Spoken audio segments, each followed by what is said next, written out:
I got some new gear on my trip, so I just want to kind of go over my whole kit before I put it all away for the season here in mid-April in Illinois. But these are my snowboard socks. They've got, I don't know if you can see on here, but they've got a little bit of padding on the front shin. These are what I try to use every time I snowboard. This is like the only pair I have, but they're super comfortable. They work great for snowboarding. These are my gloves. I opted for the fingerless ones. I had a recommendation for YouTubers. You see a lot of snowboarders use these. They're getting a little worn out, but this way you keep all your fingers together. You only ever really need to move off your bindings. You can just use your one hand for it. So the theory is that keeping all your fingers together keeps them warmer potentially, which I found true when these were getting wet at the end of the day. These are my waffle tops, I call them. You got a shirt that zips up all the way to your neck.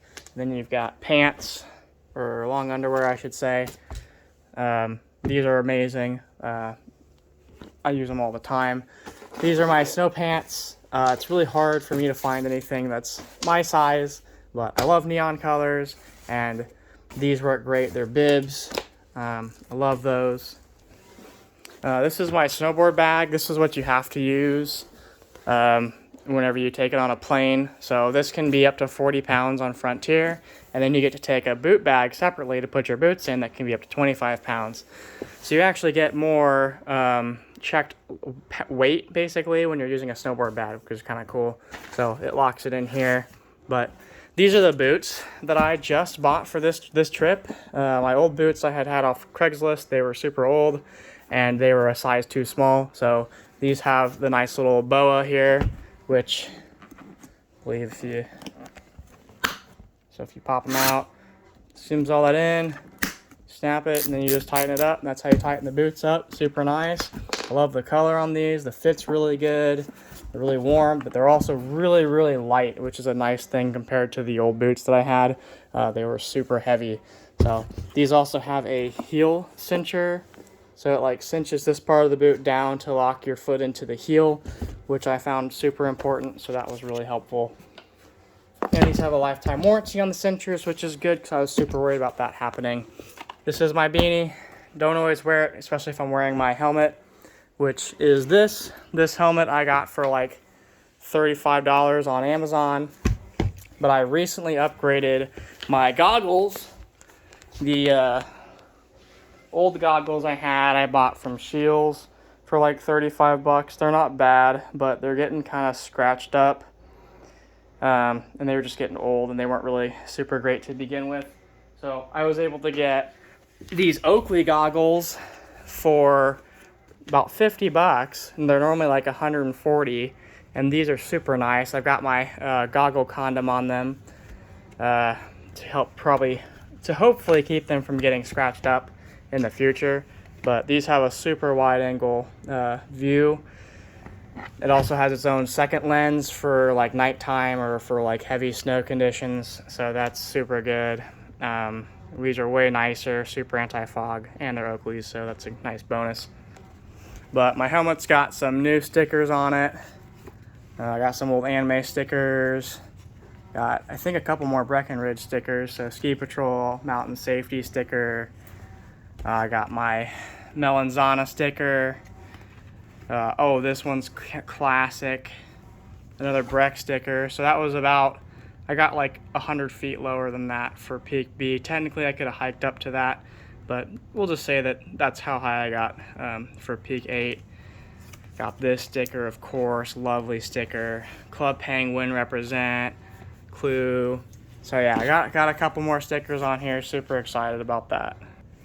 So that's enough for the helmet. I think we've all seen my snowboard before, but this is an Arbor 161. My old board was a 167, so that was like huge for me, even though I'm tall. It made it really difficult to do like turn initiation, but I got this last season. I've used it a few times since then, so it's already got some scratches on it, which is great. But this one has like a rocker style like camber profile, so wherever your feet are, it rounds up a little bit, but then it comes down back in the middle. So it's like, you know, like this basically for a shape. and that's good, so it makes it easier to do like turn initiation, which as a beginner intermediate when I bought this, I thought this would be a good way to work on switch early. So I might go back to camber later on, but this is the board I've got. I love it. Got my grip pad there. And then I've got these CLEW bindings, which some of you have heard of, but these are cool. These are step-ins.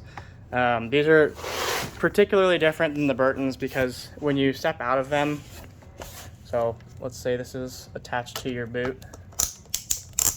So these can work with any boot, which is why I bought them, but you grab this and it's a lot easier when you're clipped in. When your boot's in, it's really easy, but you grab this and it pulls out. So this stays attached to your boot with the back plate. And then this is on the snowboard. So it's got 2 clicks here, and you want to get it down to the second click. This is the only thing that I find really annoying about these bindings is it's unless you're on perfectly flat land, it's really difficult to get that second click if you're going to be able to get in them at all. But the good news is because of the way that the binding is designed, where the back plate comes up and it comes off with your boot, you can just strap in, like if you're going down a like larger slope, you can just strap in like a normal binding. So we got that second click. So yeah, you can just strap in just like as if these were normal. They didn't come off at all. So these bindings are super cool. These released last year. This is the 1.0 version. I'm hoping they do something a little better with the clicking, because it is a little too difficult to click into that second click in all conditions. But other than that, this is kind of like my gear review. If you have any questions about how much anything costs, feel free to message me or PM me. If you want any advice on anything, I definitely can't give solid advice, but can at least talk about what I've bought. So yeah, thanks for watching. And I'm super disappointed that the season's over. Oh, big sad.